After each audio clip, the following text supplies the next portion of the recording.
All right, good morning, Algebra 1. Today we are starting Chapter 6 with solving systems of equations. Now, this is going to be the most heavily tested area on any standardized test. So this is a really, really important section for us to get and to understand. So I'm going to start off with kind of a real-life example, something that I'm dealing with right now.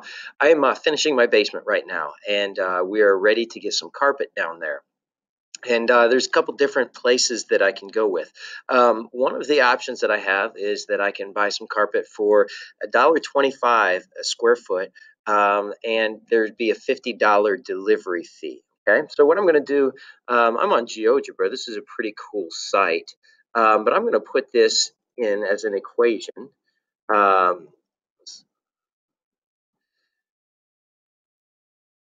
Okay, so I've got my equation over here. This is $1.25 per square foot times X, $1.25 plus times X plus 50 because there was a $50 delivery fee. Okay, now if I graph that, this is what it would look like. All right. This is what it would look like. So we've got, we're starting here at 50. That's the $50 delivery fee. And all along this line are different points that show me possible solutions to how much I'm going to have to pay. For example, if I buy 50 square feet of carpet down here, it is going to cost me about, I don't know what that point is, maybe $110. If I buy 100 square feet of carpet, it's going to cost me somewhere around $175. If I buy 150 square feet of carpet, it's going to cost me somewhere around $235, $240.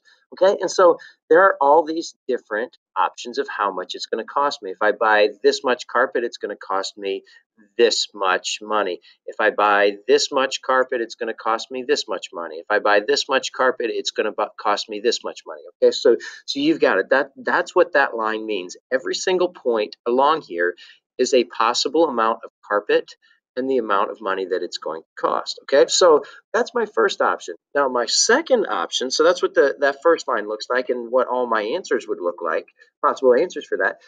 My second option is I can buy some carpet for $1.50 per square foot. So $1.50 per means times $1.50 times X, but there's no delivery fee. So let's look at that.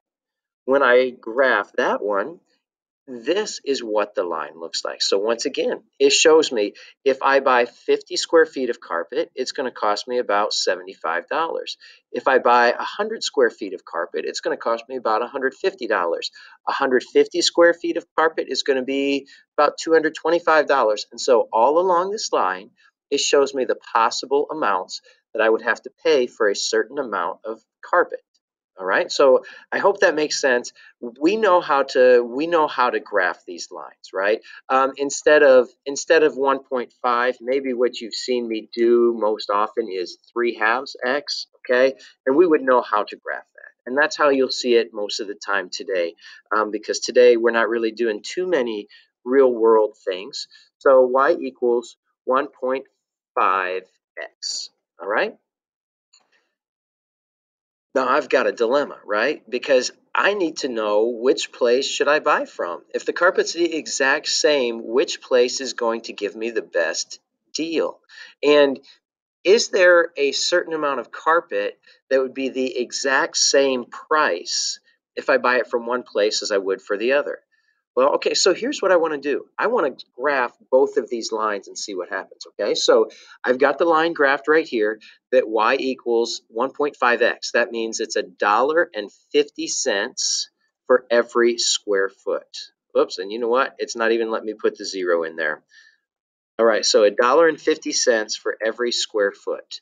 All right, now I'm going to graph the other one. Remember what that one was? Y was, it was $1.25 per square foot plus a $50 delivery charge. So we've got $1.25 per square foot, which means times X, plus a $50 delivery charge, okay? Now, I've got these two lines, and remember, this green line were all my answers to that first equation, right? For $1.50, if I'm buying $1.50 with no delivery charge, this is how much it's going to cost me, okay? The red line was $1.25 with a $50 delivery charge. Notice the slope is not quite as steep. And so my question is, first of all, is there ever a time when is it better for me to buy from the first place, $1.50? Well, $1.50 with no delivery charge, anything down here is going to be cheaper because my cost is less. Up here, it's going to be more expensive. However, when I get up here, the more I buy, the second equation becomes cheaper, right? $1.25. So here's what we need to see. And here is right here is the point that we are getting to today. I want to know what the solution is to this system of equations. I want to know where they are the same. I want to know where the cost is the same. Now, as you look at this graph, hopefully it's pretty easy for you to see where the cost is the same. The cost is the same right here, right where those two lines cross. That is what we are trying to find today. All right, we are solving systems of equations by graphing. And so this point right here is the point 200, 300. All right, so what is the solution to my system of equations? Well, when x is 200, y is 300 on both of these equations. When I buy 200 square feet of carpet, my cost is going to be $300 at both stores, and that's what we're looking for. Okay, now, hopefully something that you see is if I am graphing two lines, it doesn't matter what those two lines are, I am almost always going to get one answer. They're almost always, if we have two lines that go on forever, they are almost always going to cross at some point, some way. Watch, I'm just going to put a random one in here. Let's go y equals 1x plus 12. Right there. It crosses down there. Y equals 3x minus 20. Right here. It crosses again right there. Y equals 0.5x plus 50. Right? So we can see that it doesn't matter. It really doesn't matter what I put in here. 5x minus 17. All right? You can see it's going to cross 13x minus 40. 13x, what if we go 13x plus 40? Will that make a difference? Well, it kind of does. We can't see it so much here, but if we look back down here on our graph, right there, it's crossing. Okay? So it does not matter. These are going to almost always cross and almost always give us one solution. But I wonder if we can come up with a way that there's not going to be any solutions, where they never cross. Okay? Let's come back to this one. Is there a way that I can make it so that there is no solutions? They never cross. Okay, remember, our default answer, there's going to be one solution. It's going to cross one spot, and that's going to be your answer, okay? Well, if they don't cross, if two lines don't cross, that means they're parallel, right? And you remember from last chapter, we talked about parallel, meaning it has the same slope. So I wonder what would happen if I type in an equation over here that has the same slope as that top graph. Okay, so the slope in the top graph is 1.5 times x, right? $1.50 times our square foot. What would happen if I put that same one in there plus something else, plus 50? What would happen there? Look at that. I have parallel lines, and looking at these lines, I can zoom way out. Let's get bigger. Are those lines ever going to cross? Nope, I don't think so. Those lines will never cross.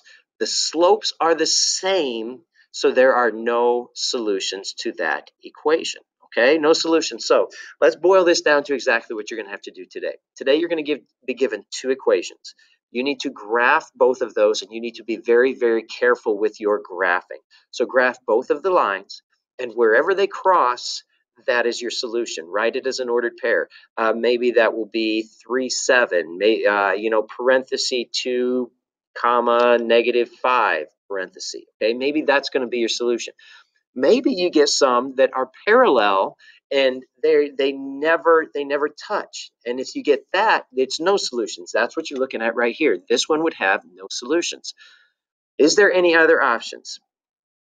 There's one other option. Okay, I'm going to go back up, and just to make this a little bit easier, I'm going to just graph this one as 4x plus 8. Let's graph that. Y equals 4x plus 8. Okay, now, can I make this, can I come up with another line? Is there another option? Maybe they cross like this, so there's going to be one solution. Maybe they're parallel, so there's going to be no solutions.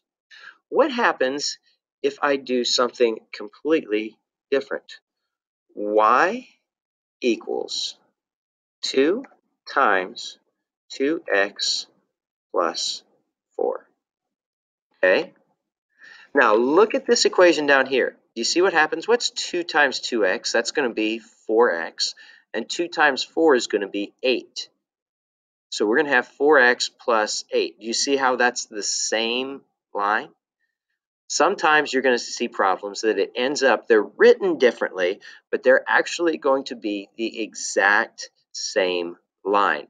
Watch what happens here. When I just had this at 2 times 2x, you see how those two lines were different? Let's zoom way in on this so that we can see. I'm sorry.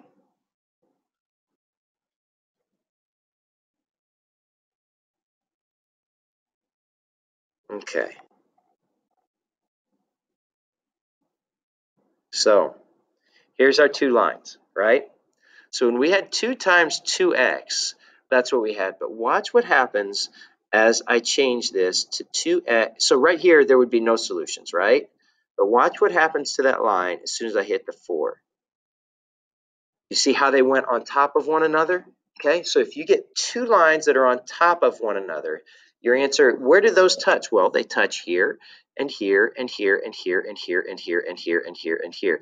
This is going to be infinitely many solutions, okay? So today, here are our options, okay?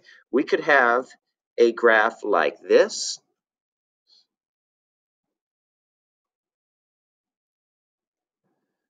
Okay, we could graph like this and we would have one solution. That solution is going to be right here, and that is the point -1, 4. We could have a graph like this that's parallel and there will be no solutions, or we could have a graph like this